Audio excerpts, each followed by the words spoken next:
For over 80 years, wise investments by the US government have built up the nation's research enterprise, making it the envy of the world. Astoundingly, the Trump administration is destabilizing this enterprise by gutting funding for research, firing thousands of scientists, removing public access to scientific data, and pressuring researchers to alter or abandon their work on ideological grounds. Now, those are not my words, but the second paragraph of an open letter to the Trump administration and to the people of the United States, signed by around 1,900 senior and leading researchers, all elected members of the National Academies of Sciences, Engineering and Medicine. The administration, they said, was conducting a wholesale assault on US science. Such a move could set back research by decades, while, amongst other things, threatening the health and safety of Americans. The signatories noted that many universities and research institutions have so far kept silent to avoid antagonizing the administration and hence jeopardizing even more of their funding. One of those damned if you do, damned if you don't situations. Don't speak up, people will assume there's no problem. Do speak up, those in charge will decide you're the problem.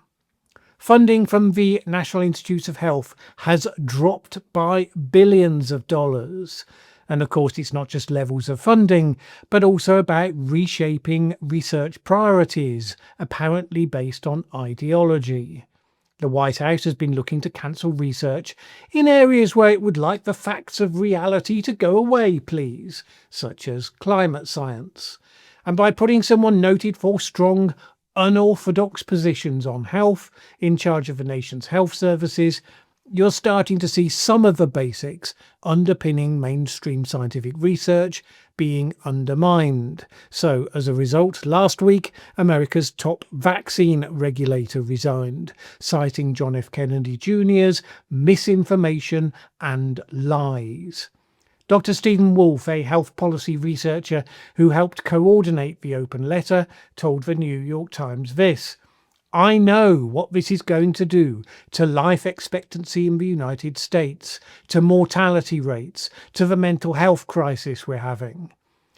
One example of how this could be playing out, quite an important one, back in February, which feels like a very long time ago for some reason, scientists reported that an experimental vaccine they were working on was showing hopeful results in a small group of patients with pancreatic cancer.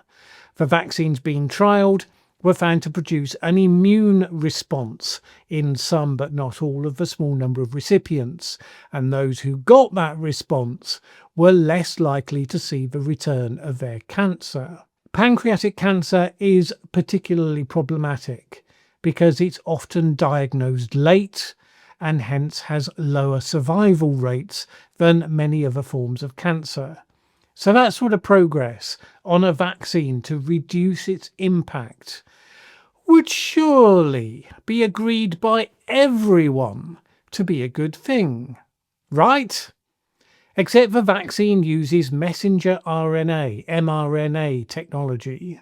This was what was used by many of the COVID-19 vaccines and was the reason why such vaccines were able to be produced so quickly. While you could validly ask questions about whether such a new technology should have been pushed so quickly to such massive scale that might have had unintended consequences not yet picked up by human trials, that's not where we are today.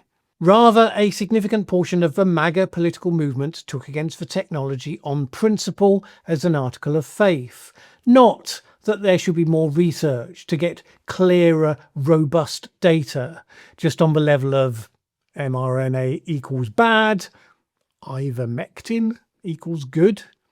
As in Robert F. Kennedy Jr. once calling the COVID vaccine the deadliest vaccine ever made, and arguing that regulatory approval should be withdrawn. When your political affiliation determines what medicines you favour, rather than being based on boring old attitudes like evidence and reproducible results, that's when you know you're in trouble. And particularly in this sort of area, if you want to point at the small percentage of people who suffer vaccine harm, and those harms are real enough, let's be clear, and say that that means that you personally make the risk-reward calculation on the basis of COVID and decide to go without vaccination, that is a rational decision. It may or may not work out for you, but it's rational.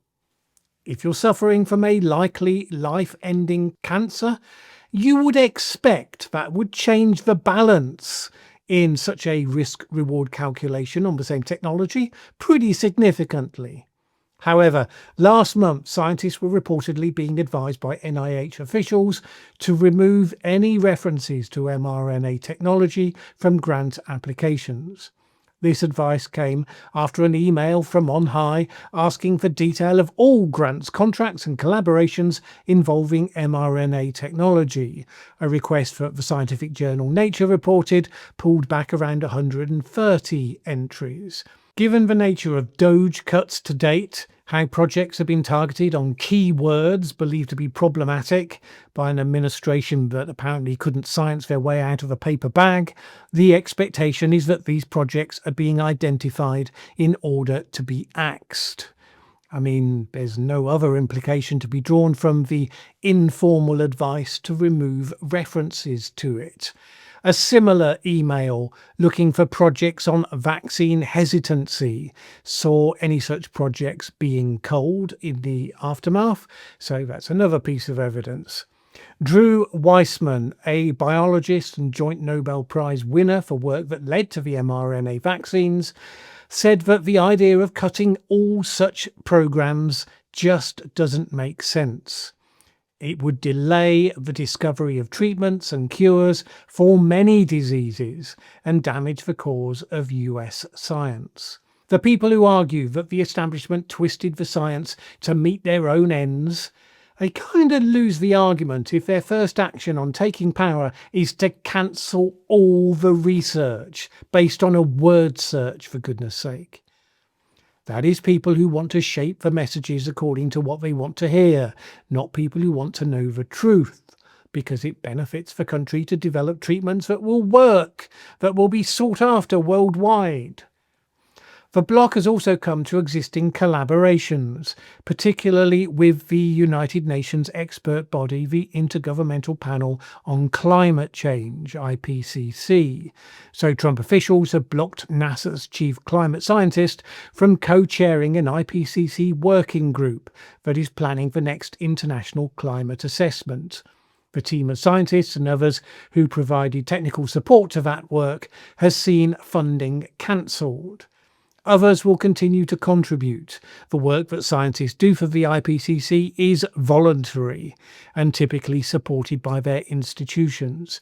But where that support is being cut off, they may lose support for travel, but universities or non-governmental organisations may well step in to cover such trivial costs. But it's not just about ignoring climate. Of course not. Reports are that the administration is working on a body of federal climate research that will show what they want to see, that a warming world is just peachy for everyone and will benefit humanity. And obviously it's never a problem when you start with a politically desired outcome before you've even done the research. The work would involve carrying out a hostile review of US and international climate reports and recruiting a White House-approved list of researchers to produce a national climate assessment based on the power of industry-funded wishful thinking. Okay, I added the last 4 words of that, but I predict I'm going to be happy to stand by them in the coming months. I also predict that these so-called researchers will be very familiar names drawn from the tiny pool of campaigners whose messages fit the desired outcome. Now, not everybody is excited for this new venture. Edward Maybach of George Mason University put it like this: in America, anyone is free to call devastating storms, floods, droughts, air pollution, killer heat waves, and a growing threat of mosquito and tick-borne diseases a good thing. But saying it doesn't make it true. Unsurprisingly, all this has left many scientists looking to leave the United States. 75% of scientists responding to a Nature poll said that they were considering leaving the country for either Europe or for Canada in the light of the Trump administration's disruptions to science in the US. More of the savvy countries and universities have been seeing an opportunity in this. European universities have been offering scientific asylum to US researchers whose work is threatened by the administration's actions. France's prestigious Pasteur Institute in Paris, for instance, has said that it is working to recruit Americans to work in disease-related fields. The Institute's director, Yasmin Belkaid, said, "I receive daily requests from people who want to return, French, European, or even Americans who no longer feel able to do their research or are afraid to do it freely. You might call it a sad opportunity, but it is an opportunity all the same." France's Minister for Higher Education and Research, Philippe Baptiste, called on research institutions to send in proposals on how best to attract talent from the United States, saying this: "Many well-known researchers are already questioning their future in the US. Naturally, we wish to welcome a certain number of them." The Netherlands said it was aiming to swiftly launch a fund to attract researchers to the country. A Marseille university in France set up a Safe Place for Science program that would fund more than 24 researchers from the US for the next 3 years. Just a couple of hours after the program was opened, it received its first application.